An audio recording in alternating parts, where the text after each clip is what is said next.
Hello hi welcome to cook class kitchen. இன்றைக்கி நம்ம கிச்சனில் ஒரு சூப்பரான கொண்டக்கடலை தோசை தான் பார்க்க போகிறோம்.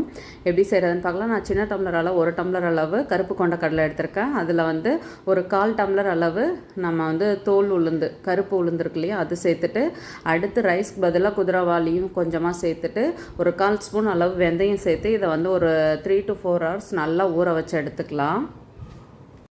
இப்போது இந்த கருப்பு கொண்டக்கடலை தோசைன்னு நீங்கள் யூடியூப்பில் போட்டாலே நிறைய வேர்ஷன் வரும். அதில் ஒவ்வொருத்தவங்க ஒரு மெத்தட் அவங்களோட ஸ்டைலில் போட்டாங்க. இப்போ இந்த சிறுதானியம் சேர்த்து செய்கிறது நான் என்னோடய மெத்தடில் எனக்கு எப்படி கன்வீனியண்ட்டாக இருக்குமோ அதுக்கு தகுந்த மாதிரி சேர்த்து செய்கிறது தான்.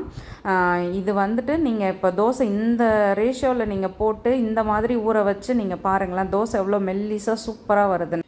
இப்போ இது நல்லா ஊறிடுச்சு. நான் அரைச்சி எடுத்துக்கலாம். இப்போது மிக்சியில் போட்டாச்சு. நான் அரைச்சி எடுத்துகிட்டு வந்துடுறேன்.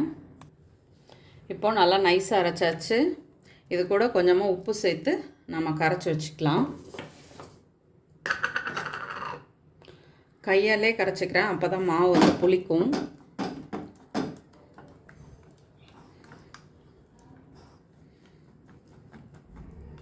இப்போ இது மாவு நல்லா புளிக்க வச்சிடலாம். புளிச்சதுக்கப்புறம் பார்க்கலாம். மாவு அரைச்சி ஒரு 3 to 4 hours கிட்ட நான் அப்படியே வச்சுட்டேன். இப்போ பாருங்கள், மாவு ஆனால் புளிச்சிட்டு ரொம்ப அப்படியே பொங்கிலாம் வரல. ஏன்னா இப்போ ஜாம்நகரில் நல்லா மழை பெஞ்சிட்ருக்குது. அதனால் புளிப்பு வந்துடுச்சு, ரொம்ப பொங்கி வரல. நான் இது கூட கொஞ்சமாக தண்ணி சேர்த்துக்கிட்டேன். இப்போ தோசை ஊற்றுற அளவுக்காக நான் கொஞ்சமாக தண்ணி கலந்து வச்சுட்டேன். இப்போ தோசைக்கல் நல்லா சூடாயிடுச்சு.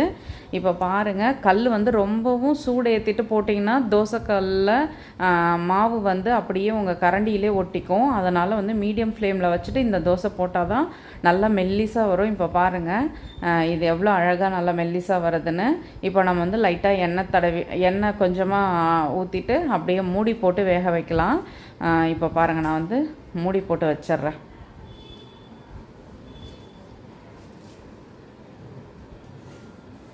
இது தோசை நல்லா சூப்பராக வரும். நீங்கள் இதே மாதிரி அரைச்சி செஞ்சிங்கன்னா இந்த மாதிரி எவ்வளோ அழகாக மெல்லிஸாக வருது பாருங்கள். இதே மாதிரி வரும். சாப்பிட்றதுக்கும் நல்லா கிறிஸ்பாக இருக்கும். ஒரு கார சட்னி மட்டும் போதும் இதுக்கு சாப்பிட்றதுக்கு. தேங்காய் சட்னி, கார சட்னி ரெண்டுமே நல்லாயிருக்கும். தோசை சூப்பராக ரெடி ஆகிடுச்சு. இப்போ நம்ம பிளேட்டில் மாற்றிக்கலாம். சுட சுட சூப்பராக நம்மளோட கருப்பு கொண்டக்கடலை தோசை ரெடி ஆகிடுச்சு. வித் கார சட்னியோட சூப்பராக இருக்கும் இந்த காம்பினேஷன். ட்ரை பண்ணிவிட்டு கட்டாயமாக சொல்லுங்கள். வீடியோ பிடிச்சா லைக் பண்ணுங்கள். என்னோடய வீடியோ உங்களுக்கு யூஸ்ஃபுல்லாக இருந்தால் சப்ஸ்கிரைப் பண்ணிக்கோங்க. கட்டாயமாக செஞ்சு பார்த்துட்டு உங்களோட வேல்யூபிள் கமெண்ட்டை சொல்லுங்கள். அந்த டேஸ்ட்டும் அந்த மெத்தடும் உங்களுக்கு பிடிச்சிருந்துச்சுன்னா கட்டாயமாக ஃப்ரெண்ட்ஸ் அண்ட் ஃபேமிலிக்கு ஷேர் பண்ணுறதை மறந்துடாதீங்க. தேங்க்யூ.